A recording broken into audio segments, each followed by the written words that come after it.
PC to DC ಸೀರೀಸ್ನ 2ನೇ ದಿನದಲ್ಲಿ equator ಯಾವ ಯಾವ ದೇಶಗಳಲ್ಲಿ ಹಾದು ಹೋಗುತ್ತೆ ಅನ್ನೋದನ್ನು ಟ್ರಿಕ್ಸ್ಗಳ ಮುಖಾಂತರ ನಾವು ಇವತ್ತು ನೋಡೋಣ.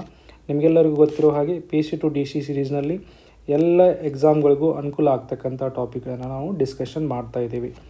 So let us start. ಇವಾಗ ಇಕ್ವೇಟರ್ ಅಂದರೆ ಏನು ಅನ್ನೋದನ್ನು ನೋಡೋಣ. ಇಕ್ವೇಟರ್ ಅಥವಾ ಸಮಭಾಜಕ ವೃತ್ತ ಎಂಬುದು ಭೂಮಿಯನ್ನು ಉತ್ತರ ಮತ್ತು ದಕ್ಷಿಣ ಗೋಳಾರ್ಧವಾಗಿ ವಿಭಜಿಸುವ 0 ಡಿಗ್ರಿ ಅಕ್ಷಾಂಶದಲ್ಲಿರುವ ಒಂದು ಕಾಲ್ಪನಿಕ ರೇಖೆಯಾಗಿದೆ.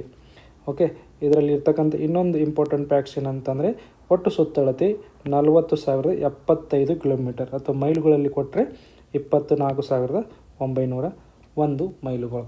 ಇಲ್ಲಿ ನೋಡಿ, ಇದನ್ನು ನಾವು ಈಕ್ವೇಟರ್ ಅಂತ ಕರಿತೀವಿ. ಈಕ್ವೇಟರ್ ಯಾವ ಯಾವ ದೇಶಗಳಲ್ಲಿ ಹಾದು ಹೋಗುತ್ತೆ ಅನ್ನೋದನ್ನು ನಾವು ನೋಡೋಣ. ಓಕೆ, ಸ್ವಲ್ಪ ಈಕ್ವೇಟರ್ಗೆ ಸಂಬಂಧಪಟ್ಟಂಗೆ ಹವಾಮಾನ, ಅಲ್ಲಿರ್ತಕ್ಕಂಥ ಪರಿಸ್ಥಿತಿಗಳು ಸ್ವಲ್ಪ ಸಂಕ್ಷಿಪ್ತವಾಗಿ ನೋಡೋಣ.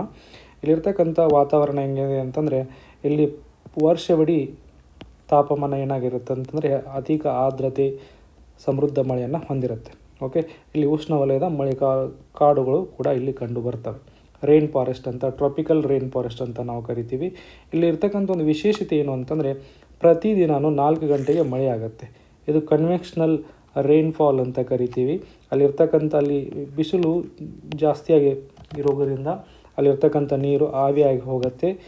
ಆವಿ ಆಗಿ ಹೋಗಿ ಮೋಡ ಆದ ನಂತರ ಪ್ರತಿದಿನ 4 ಗಂಟೆ ಸುಮಾರಿಗೆ ಅಲ್ಲಿ ಮಳೆ ಆಗುತ್ತೆ. ಇದನ್ನೇನಂತ ಕರೀತಾರೆ, 4 o'clock ರೈನ್ ಅಂತ ಕರೀತಾರೆ. ಇದು ಎಲ್ಲಿ ಕಂಡುಬರುತ್ತೆ? ಈಕ್ವೇಟರಲ್ ರೀಸನಲ್ಲಿ ಕಂಡುಬರುತ್ತೆ. ಅದರ ಜೊತೆಯಲ್ಲಿ ವರ್ಷದ ಪೂರ್ತಿ ಪ್ರತಿದಿನದಲ್ಲಿಯೂ ಕೂಡ ಇಲ್ಲಿ ದಿನಗಳು ಏನಾಗಿರ್ತವೆ ಅಂದರೆ ಬಹುತೇಕವಾಗಿ ಸಮವಾಗಿರುತ್ತೆ. ಆದರೆ ನಮ್ಮ ಉತ್ತರ ಗೋಳಾರ್ಧದಲ್ಲಿ ಏನಾಗುತ್ತೆ, ವ್ಯತ್ಯಾಸ ಆಗುತ್ತೆ. ನಿಮಗೆಲ್ಲರಿಗೂ ಗೊತ್ತಿದೆ ಅದು. ಸೊ ಅದೇ ರೀತಿಯಾಗಿ ನಾವು 4 ಋತುಗಳನ್ನು ಓದಿರ್ತೀವಿ. ವಸಂತ, ಬೇಸಿಗೆ, ಶರತ್ಕಾಲ, ಚಳಿಗಾಲ ಅಂತ ಋತುಗಳನ್ನು ಓದಿದ್ದೀವಿ. ಆದರೆ ಈ ಇಕ್ವೇಟರಲ್ ರೀಜನ್ ಅಥವಾ ಸಮಭಾಜಕ ವೃತ್ತದಲ್ಲಿರ್ತಕ್ಕಂಥ ರೀಜನ್ನಲ್ಲಿ ಏನಿದೆ, 2 ಋತುಗಳು ಕಂಡು ಬರ್ತವೆ. ಒಂದು ಬೇಸಿಗೆ, ಮತ್ತೊಂದು ಮಳೆಗಾಲ. Okay, so let us start. ಸಮಭಾಜಕ ರೇಖೆ ಹಾದು ಹೋಗ್ತಕ್ಕಂಥ ದೇಶಗಳು ಒಟ್ಟಾರೆ 13 ಇವೆ. 13ಅನ್ನು 3 ಖಂಡಗಳಲ್ಲಿ ನಾವು ನೋಡ್ಬೋದು: ದಕ್ಷಿಣ ಅಮೇರಿಕಾ, ಆಫ್ರಿಕಾ ಮತ್ತು ಏಷಿಯಾ. ಓಕೆ, ಸೊ ದಕ್ಷಿಣ ಅಮೇರಿಕಾದಲ್ಲಿ ಯಾವ ಯಾವ ದೇಶಗಳಲ್ಲಿ ಮುಖಾಂತರವಾಗಿ ಸಮಭಾಜಕ ವೃತ್ತ ಹಾದು ಹೋಗುತ್ತೆ ಅನ್ನೋದನ್ನು ನೋಡೋಣ. ಇಲ್ಲಿ ನೋಡಿ, ಈಕ್ವೆಡಾರ್, ಕೊಲಂಬಿಯಾ ಮತ್ತು ಬ್ರೆಜಿಲ್. ಇದನ್ನು ಯಾವ ರೀತಿ ನೆನಪಾಗಿಟ್ಕೋಬೋದು ಅಂತಂದರೆ ECB. ಓಕೆ, ಇದನ್ನು ECB ಅನ್ನೋದಂಥದ್ದು ಇಂಗ್ಲೆಂಡ್ ಕ್ರಿಕೆಟ್ ಬೋರ್ಡ್ ಕೂಡ ಇದೆ. ಸೊ ಅದನ್ನು E ಅಂದರೆ ಈಕ್ವೆಡಾರ್, C ಅಂದರೆ ಕೊಲಂಬಿಯಾ, B ಅಂದರೆ ಬ್ರೆಜಿಲ್. ನೆಕ್ಸ್ಟ್, ಏಷ್ಯಾದಲ್ಲಿ ಯಾವ ಯಾವ ದೇಶಗಳು ಅಂತ ನೋಡೋಣ. ಇದರಲ್ಲಿ 3 ದೇಶಗಳು ಬರ್ತಾವೆ. ಒಂದು ಮಾಲ್ಡೀವ್ಸ್, ಮತ್ತೊಂದು ಇಂಡೋನೇಷಿಯಾ, ಇನ್ನೊಂದು ಕಿರಿಬಾತಿ. ಓಕೆ, ಈ ಏಷ್ಯಾ ಮತ್ತು ಓಷಿಯಾನಿಯಾದಲ್ಲಿರ್ತಕ್ಕಂಥ 3 ದೇಶಗಳನ್ನ ಯಾವ ರೀತಿ ನೆನ್ಪಿಟ್ಕೋಬೋದು ನಾವು? KIM. ಕಿಮ್ ಅಂದರೆ ಕಿರಿಬಾತಿ, I ಅಂದರೆ ಇಂಡೋನೇಷ್ಯಾ, M ಅಂದರೆ ಮಾಲ್ಡೀವ್ಸ್. ಇನ್ನು ಆಫ್ರಿಕಾದಲ್ಲಿ 7 ದೇಶಗಳ ಮುಖಾಂತರ ಸಮಭಾಜಕ ವೃತ್ತ ಹಾದು ಹೋಗುತ್ತೆ.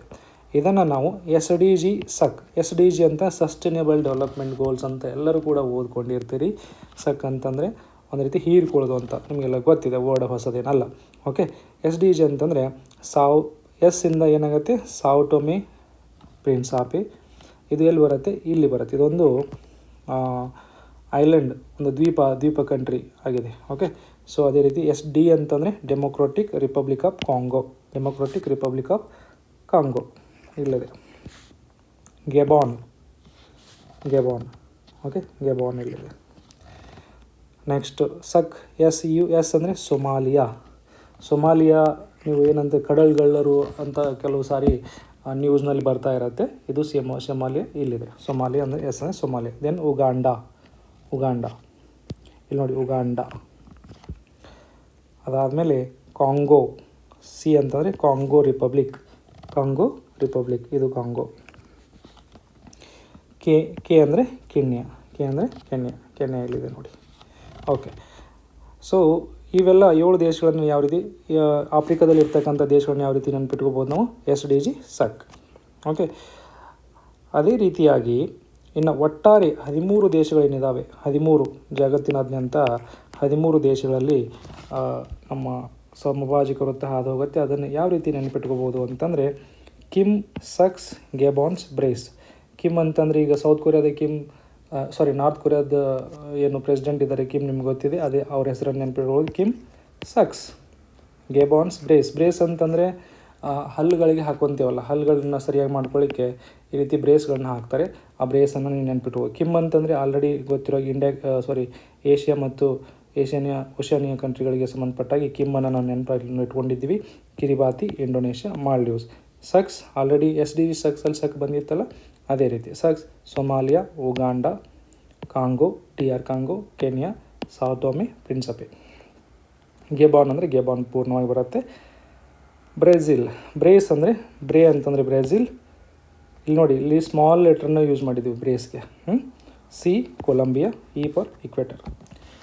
ಅದೇ ರೀತಿಯಾಗಿ ಇಕ್ವೇಟರ್ ಏನಾಗುತ್ತೆ ಅಂದರೆ 3 ಪ್ರಮುಖ ಸಾಗರಗಳ ಮೂಲಕ ಹಾದು ಹೋಗುತ್ತೆ. ಒಂದು ಅಟ್ಲಾಂಟಿಕ್ ಸಾಗರ, ಪೆಸಿಫಿಕ್ ಸಾಗರ ಮತ್ತು ಹಿಂದೂ ಮಹಾಸಾಗರ.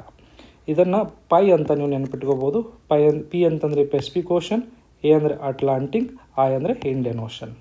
ಓಕೆ, ನಾನು ಹೇಳ್ತಾ ಇದ್ದೆ ಇದಕ್ಕೆ ಇಕ್ವೇಟರ್ಗೆ ಹಾದು ಹೋಗ್ತಕ್ಕಂಥ ದೇಶಗಳಿಗೆ ಸಂಬಂಧಪಟ್ಟಾಗೆ ಎಲ್ಲ ಎಕ್ಸಾಮ್ಗಳಲ್ಲೂ ಕ್ವಶನ್ ಬರುತ್ತೆ ಅಂತ ಮೊದಲು ಕೇಳಿದ್ದಾರೆ, ಮುಂದೂ ಕೇಳ್ತಾರೆ.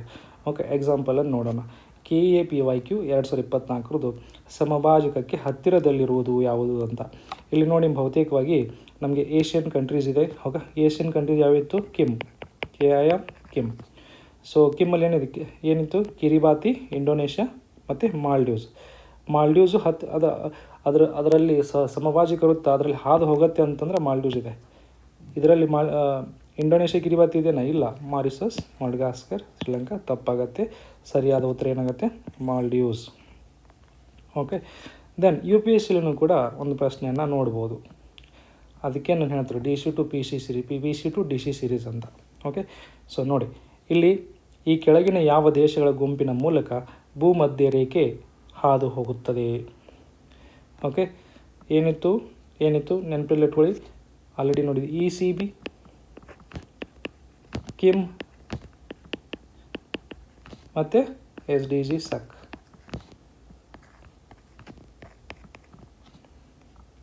ಓಕೆ, ಸೊ ಇಲ್ಲಿನ ಮಲೇಷ್ಯಾ, ಇಲ್ಲಿ ನೋಡಿ, ಮಲೇಷ್ಯಾ ಅಂತಕ್ಕಂಥದ್ದು ಯಾವುದು? ಇದೊಂದು ಏಷ್ಯನ್ ಕಂಟ್ರಿ ಹೌದಾ? ಗೊತ್ತಿದೆ ನಿಮಗೆ.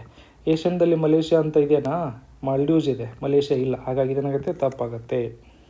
ಈಗ ಕೊಲಂಬಿಯಾ, ಕೆನಿಯಾ, ಇಂಡೋನೇಷ್ಯಾ. ಕೊಲಂಬಿಯಾ ಎಲ್ಲಿ ಬರುತ್ತೆ?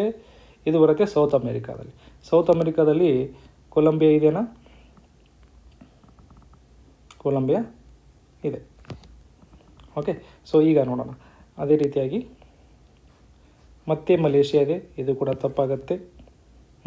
ಇಲ್ಲಿ ನೋಡಿ, ಸೌತ್ ಅಮೇರಿಕನ್ ಕಂಟ್ರೀಸಲ್ಲಿ ವೆನೆಜುಲಾ ಇಲ್ಲ, ತಪ್ಪಾಗತ್ತೆ.